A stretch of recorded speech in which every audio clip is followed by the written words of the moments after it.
Estamos de volta com Conexão Unifeso, o programa que leva a nossa instituição até você. No primeiro bloco, conversamos a respeito da campanha contra a febre amarela e agora vamos saber mais a respeito do Fundo de Garantia por Tempo de Serviço e conversar com o professor Fernando Fernandes, que é professor do curso de Ciências Contábeis do Unifeso. Seja bem-vindo, professor Fernando. Muito obrigado, Michele. É um prazer estar aqui. Professor Fernando, recentemente o governo anunciou a possibilidade de liberação das contas inativas do FGTS, esse fundo de garantia. Mas antes da gente falar exatamente sobre essa liberação, eu queria que o senhor explicasse um pouquinho no que consiste o FGTS. Ok. O FGTS é uma contribuição instituída desde a Constituição Federal de 1946. Durante muito tempo, até a Constituição de 88, ela conviveu, com uma outra garantia para o trabalhador. Ela era uma contribuição que garantisse algum recurso para o trabalhador quando ele fosse demitido, mas existia, algum tempo atrás, antes da Constituição de 88, uma outra forma, que era a da estabilidade. A garantia pela estabilidade, ela era muito fraudada. Quando o funcionário chegava perto dos 10 anos, que lhe garantia estabilidade no emprego, ele era demitido, existia sempre um acordo para que essa garantia nunca se estabilizasse, se fundamentasse. Então o governo estabeleceu, a partir da Constituição de 88, uma forma única, que é o FGTS, e acabou com aquela estabilidade no emprego que existia. Então, antes todos os empregos tinham estabilidade? Sim, você fazia uma opção, o trabalhador tinha direito a uma opção, ou estabilidade ou fundo de garantia, ok? No ato da contratação você assinava um termo de opção, ok? Bom, a partir de 88 acabou isso, acabou aquela estabilidade, somente aqueles que já tinham direito adquiridos continuavam com a estabilidade, desde que tivesse mais de 10 anos na empresa. E os cargos públicos, né? Sim, os cargos públicos têm uma estabilidade natural por força do concurso, por forças da Constituição, das constituições que vieram estabelecendo esses direitos. Então, a partir de 88, somente todos os trabalhadores recém-ingressados no mercado de trabalho tinham obrigatoriamente que fazer opção pelo Fundo de Garantia, que é uma contribuição que garante ao trabalhador algum recurso no caso de desemprego quando não se dá a justa causa, ok? Essa contribuição, então, ela tem um caráter indenizatório, para prevenir esta situação de dificuldade do trabalhador após perder o seu emprego. Mas somente ele tem direito de resgatá-la se ele for demitido sem justa causa, ok? Uma outra coisa que a gente pode falar sobre o Fundo de Garantia é que a empresa contribui à razão de 8% sobre os seus vencimentos a cada mês. E esta conta fica vinculada a ele, porém ele não tem acesso para a movimentação. A movimentação somente se dará quando essa conta permanecer inativa por mais de 3 anos, ou quando no ato da demissão ele for demitido sem justa causa, ou quando da sua aposentadoria. Agora, por exemplo, para comprar imóvel, é possível ter acesso a esse recurso? Casamento, algumas doenças, ainda tem isso? Você tem a possibilidade foram abertas exceções, a possibilidade para doenças terminais, em que se abre o direito ao resgate, e para a compra do imóvel próprio, desde que ele seja feito no âmbito do sistema do FGTS, do sistema do FGTS, que é financiado pelo FGTS. É possível que você faça esse resgate, mas o trabalhador não resgata propriamente dito. Não faz um resgate propriamente dito. Ele não pega no dinheiro. Não entra, ele não acessa esse dinheiro. Ele só acessa esse dinheiro quando se dá algumas dessas hipóteses, que é a conta inativa por mais de 3 anos, ou então quando ele é demitido sem justa causa. E agora, a partir dessa liberação que o governo fez, quem passa então a ter direito? Ok, bom, nós já tínhamos um direito, quando a conta permanecia inativa por mais de 3 anos, esse direito já era do trabalhador.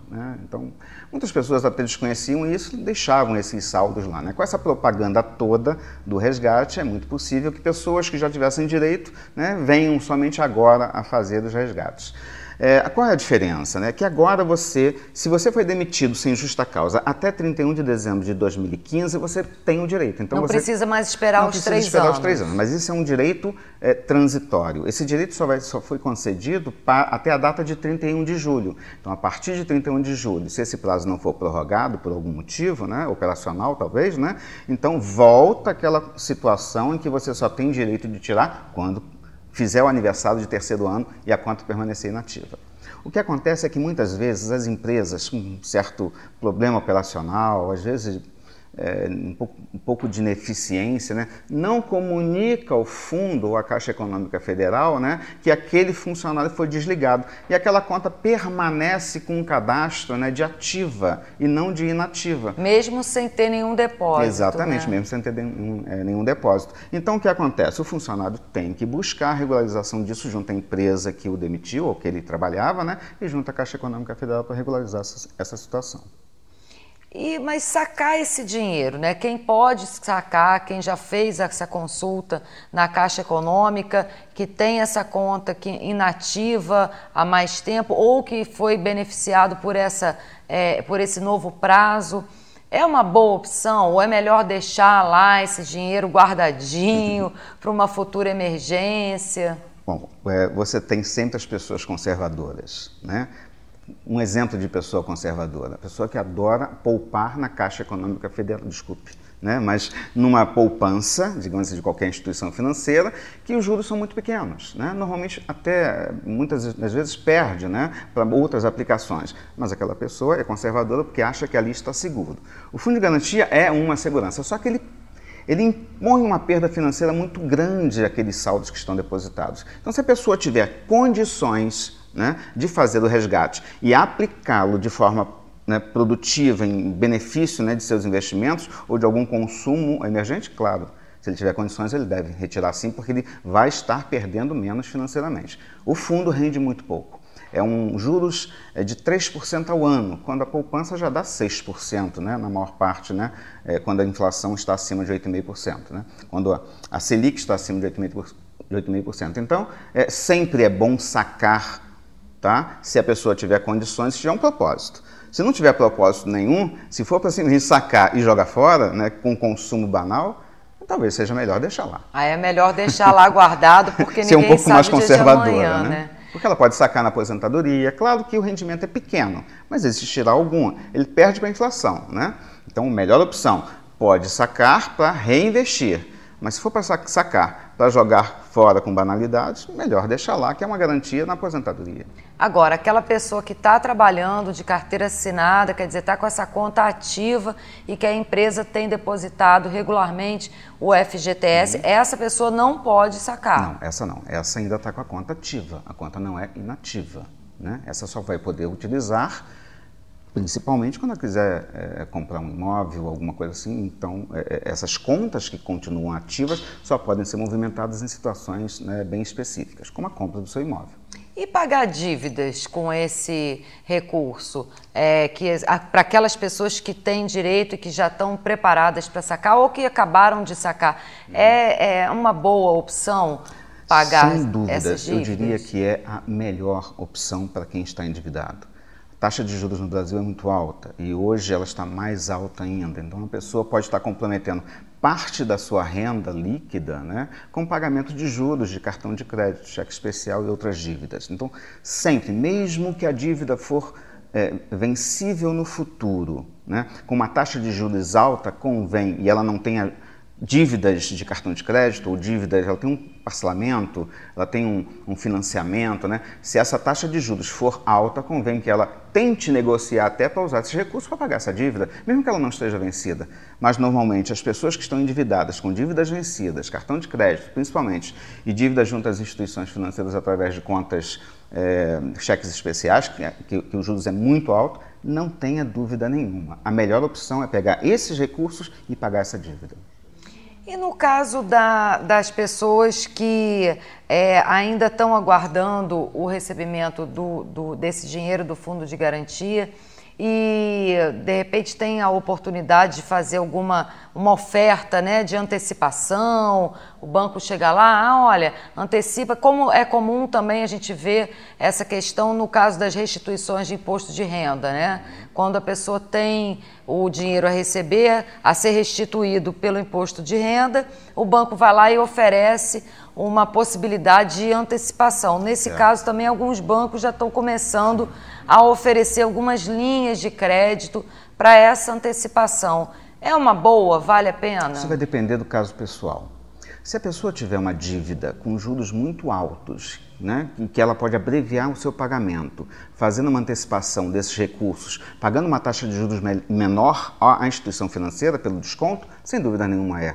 Mas se ela não tem objetivo, se ela não está com dívida e aquele ativo vai para investimento ou vai para um consumo de um bem durável, tá? Que ela pode aguardar, ela não deve fazer isso. Porque de qualquer forma ela vai sofrer, ela vai ter uma redução do seu saldo a receber com a taxa de juros que o banco vai pagar. Por menor que seja, ela não vai ser tão pequena assim. O banco não vai fazer isso de graça, claro que não, né?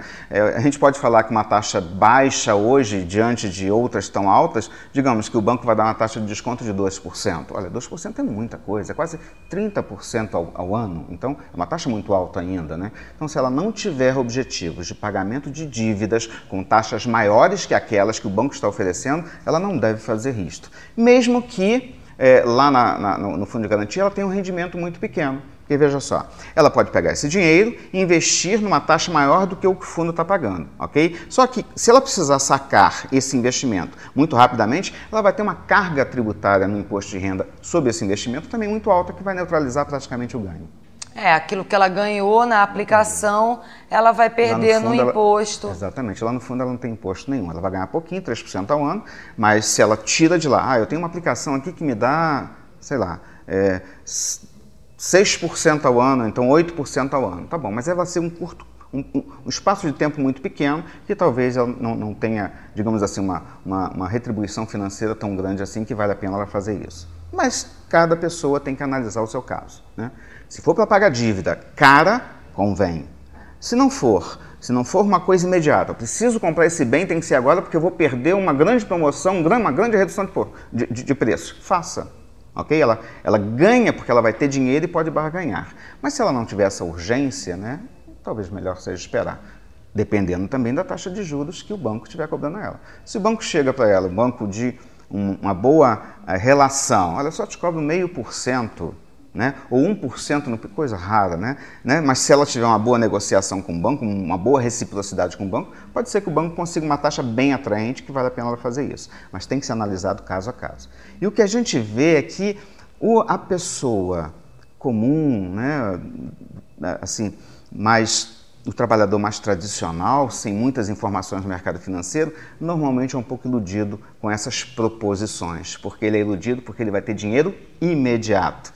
E isso muitas vezes interessa a ele. Só que ele tem que analisar onde ele vai colocar esse dinheiro imediato, né? E também avaliar essa perda, né? Exatamente. Porque uma coisa é você ter o dinheiro todo, exatamente, esperar mais um pouquinho e ter aquele dinheiro todo. E outra coisa é você, de repente, Perfeito, atraído por uma facilidade, Perfeito, né? Você acabar tendo, o dinheiro muitas vezes não é tanto, mas ainda fica menor ainda. Perfeito. Por conta dessa questão. A grande questão também é que a maior parte dos trabalhadores hoje está endividado, né? Você tem, talvez fuja um pouco os trabalhadores de maior renda, né? Mas a maior parte dos trabalhadores está endividado e a renda o dinheiro que lhe chega à mão é dinheiro para consumo imediato, é dinheiro para sustentação imediata. Então esse é a grande questão, né? O trabalhador quer antecipar o máximo possível e muitas vezes ele se submete a cobranças extorsivas de taxa de juros para ter essa antecipação. Ele deve refletir bem nisso aí,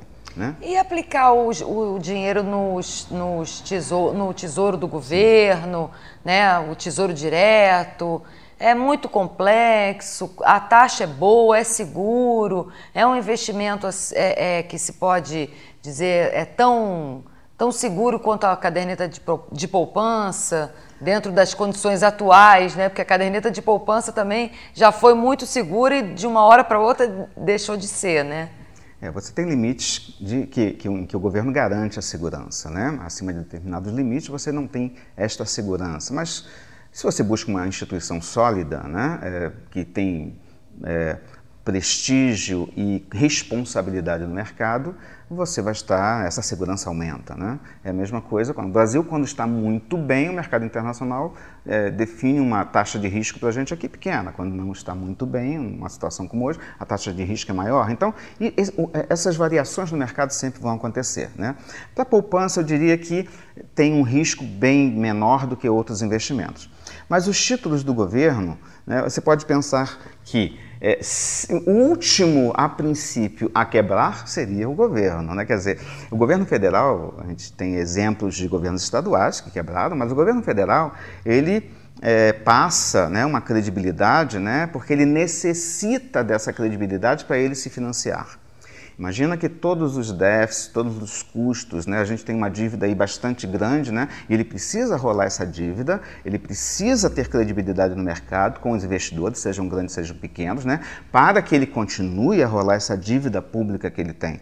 Então, se ele começar a se tornar inadimplente, ele quebra mesmo. Por quê? Porque ele não vai conseguir mais rolar essa dívida. Nem os investidores internacionais, nem os investidores internos vão mais acreditar na capacidade de pagamento desse governo. Então, os títulos públicos são seguros, sim. Tá?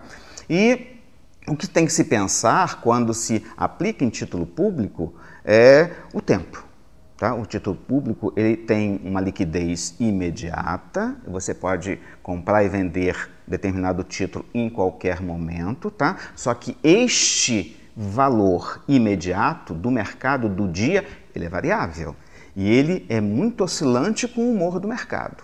Então, se existem notícias ruins, o título cai. Se existem notícias boas, o título sobe. Então, o investidor de títulos públicos, ele tem que usar esse tipo de investimento como uma poupança programada com uma taxa de juros e um ganho que ele sabe que vai receber no vencimento. Porque é prefixado, né? Não, existem títulos que não são prefixados. Você tem o título que é baseado na Selic, o título que é baseado no IPCA e o título que é baseado numa taxa pré-fixada. E você tem vencimento 2023, vencimento 2035, vencimento 2050. Então, você tem títulos variáveis ou pré-fixados ou pós-fixados e hoje com um bom ganho em relação, tá, à inflação, que está decrescente, né? E que podem ser uma boa opção sim, mas eles devem ser utilizados, né, para aquele investidor que quer programar a aquisição, tá, ali na frente, ou simplesmente não precisa do dinheiro, quer simplesmente aproveitar a rentabilidade que ele está dando. Pode chegar a 5%, 6% reais ao ano. Okay? E como que você avalia essa questão da formação, né? Porque a gente está falando aqui sobre títulos do governo, muitos programas também programas jornalísticos, programas de rádio, TV, têm falado bastante dessa questão de opções, outras opções de investimento, porque parece que o brasileiro ainda está muito pouco acostumado com essas opções, né? A caderneta de poupança parece que para a grande população é a única opção para você guardar o seu dinheiro de uma forma rentável e segura. Como que você avalia essa questão? Antes de responder essa tua pergunta, só complementando a anterior, você me perguntou sobre a complexidade da aplicação em títulos públicos, né? De fato, não é uma aplicação como a caderneta de poupança. Você tem que ter uma conta numa instituição financeira e você tem que ter uma certa condição, né, de fazer essas aplicações, a aquisição desses títulos, né, através da internet, né, no Tesouro Direto. Então, normalmente a pessoa nada que seja tão complexo que uma pessoa que lide, né, consiga lidar, que tem uma conta corrente, consiga lidar com a internet, fique impossibilitada de fazer. É muito fácil, né? Só que existe a necessidade desse conhecimento prévio. E exige também sangue frio para ver o seu dinheirinho cair ou subir. Então você não pode se desesperar com isso, porque como eu falei... Está caindo, vou sair vendendo tudo, não é o caso. Tem que pensar, eu fiz isso para quando? Eu fiz isso para receber em 2023. Posso esperar até lá? Posso. Então você vai receber exatamente aquilo que você comprou em 2023. Hoje você pode receber até mais, ou pode receber menos. Então a pessoa pode avaliar, né, e se tornar um bom investidor de mercado quando ela começa a estudar essas variações, mas não deve ficar temerosa com ela, né? Porque é natural, o mercado respira. E os títulos e os valores respiram juntos. É principalmente para o pequeno investidor, exatamente, né? Exatamente. Então, essa questão que você me falou, que você me perguntou agora, ela diz respeito a uma educação cidadã, né? Hoje, existe uma área da ciência das finanças, né? Quer dizer, uma área de estudo dentro das finanças que se chama finanças pessoal, né? Então, o Brasil ainda não tem uma cultura de ensinar aos seus alunos, né, essa questão da gestão dos seus recursos, né, dos seus investimentos, né, ou a gestão, eu não diria nem mais embaixo, nem dos recursos, porque os recursos eles são decorrentes, né, do trabalho, né, de todo um contexto que você gera antes para usufruir depois. Mas eu diria até mesmo da qualidade de gastos, né? Nós não temos, desde criança, uma formação de entender que a pessoa é muito parecida com uma empresa. Se você tiver um gasto maior do que você arrecada, você quebra. É verdade. Então, se você gasta mais do que você ganha, você quebra. Você entra em insolvência, entra em falência, né? E aí vai ter o nome sujo lá no SPC, no Serasa, nos órgãos de crédito, não vai poder mais consumir a crédito, que é uma forma de consumo, né? Então, o gasto, a criança desde cedo deveria ser ensinada nesse sentido. E os pais têm essa contribuição também, né? Quando você dá mesada a um filho, não pode dar uma mesada para ele gastar, não. Tem que dar uma mesada para ele administrar, ele tem que aprender a administrar. E não pode ser assim, deu hoje, pai, eu preciso de mais amanhã. Não, você tem que administrar isso dentro de um tempo. Você só vai ter isso de novo daqui a algum tempo. E isso é uma educação financeira que a gente pode ter dentro de casa. E na escola? Os professores, né, do ensino básico, do ensino fundamental e mesmo dentro das universidades também devem tocar, mesmo fora das suas matérias, eles devem tocar nessa formação cidadã, né? Não é porque eu ensino matemática que eu não posso ensinar um pouco também dessa formação cidadã. Não é porque eu ensino contabilidade que eu não posso também ensinar um pouco de ética, um pouco de formação cidadã. E no caso dos estudantes de graduação no Unifeso, como que você vê essa relação, esse aprendizado? Especificamente nessa área de formação. Quando nós tocamos, né, neste ponto, eles se interessam. Mas como qualquer estudante brasileiro de graduação, falta base, né? Chegam na universidade sem uma base fundamental. Muitas vezes, e as bases a gente nota a ausência, são muitas, né? Não é só a base de conhecimento, de cultura, de uma formação ética, são muitas, uma formação cidadã. Acaba, né? que a universidade tem que preencher esse espaço. A universidade tem que preencher, né? E é um tempo curto para isso, né? Então, ontem mesmo eu estava dando uma aula com os meus alunos, são 25 alunos, em que eu estava mostrando para eles, olha, vocês vão aprender aqui técnicas, mas não vão aprender tudo. Se vocês quiserem ser muito bons, vocês vão ter que buscar trazer para mim, trazer para os professores, para nós, né, voltarmos com o nível, né, o nível que vocês estão exigindo. Se todo mundo se conformar com aquilo que recebe, o aprendizado é pequeno, né? O professor acaba não tendo motivação porque o aluno não instiga, né? E o professor, ele tem a obrigação de motivar o aluno, mas ele quer receber também desse aluno. Então, o aluno que chega hoje na universidade ainda tem essa formação de forma muito precária. Obviamente, a gente está falando na média. Existem aqueles que têm uma formação muito boa, né? Chegam muito instigados em aprender, em buscar metodologias de aprendizado diferenciadas, né?